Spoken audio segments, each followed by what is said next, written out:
Accepting tonight's award on behalf of the Congressional Black Caucus is its chair, Congresswoman Barbara Lee. Please welcome her to the stage.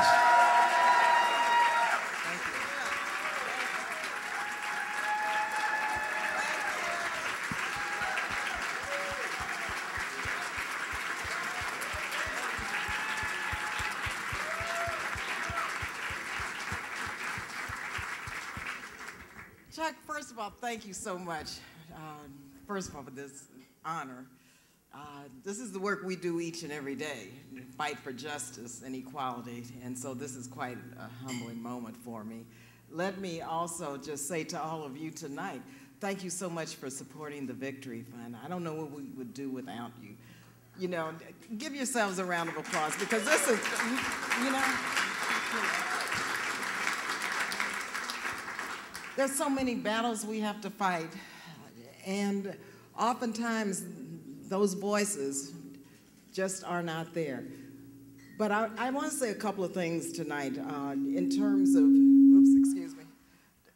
First of all, when I was in the legislature, and I was thinking tonight about all of the progress we've made, but how much further we must go, such as making sure that hate crimes legislation passed.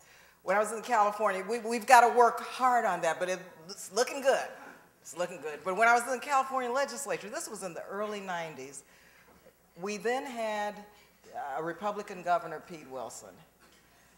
I had a bill, California Schools Hate Crime Reduction Act, and it was just the right thing to do to include sexual orientation in the language of the bill. Well, the governor kept vetoing it, and I couldn't figure out why, because it never dawned on me that it was, you know, Reverend Lou Sheldon and the folks in California, the far right, who kept beating the drum to say, no, no, no, we can't have this bill passed. And this was a good hate crimes bill. Finally, a coalition of conscience developed in the African American community, the faith community, the gay, lesbian, the LGBT community, and we got that law passed and signed into law after 2 vetoes. And that was really a remarkable first step for California. It was remarkable. It was remarkable. And I have always supported, as an African American and as a woman of faith, I've always supported marriage equality. It's just the right thing to do. Once you've experienced, as you have, discrimination throughout your life, that's a natural. That's just the moral responsibility we have. And so we fought hard against Prop 8. You know, we were out there, and we're going to have to go back and revisit that. But let me just say, I think it's very important as we move forward that we make sure that our coalition continues to expand. And I write, and I wrote an autobiography, and I wrote a lot about why, based on my religion and my faith, that I had as a moral responsibility to support marriage equality, to support the repeal of DOMA, to support the repeal of Don't Ask, Don't Tell. This is something that is just the right thing to do. And so, as we move forward, you know, I think our time has come now. I think with our LGBT caucus, which I'm a proud vice chair of, with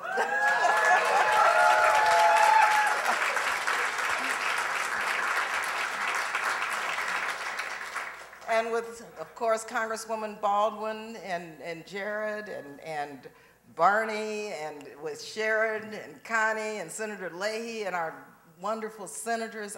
I think now is the time to really re-energize ourselves and move forward in a very, very aggressive and assertive way to make sure that each and every barrier to equality and to justice is shattered. That is what we have to do, and that's what we have to do.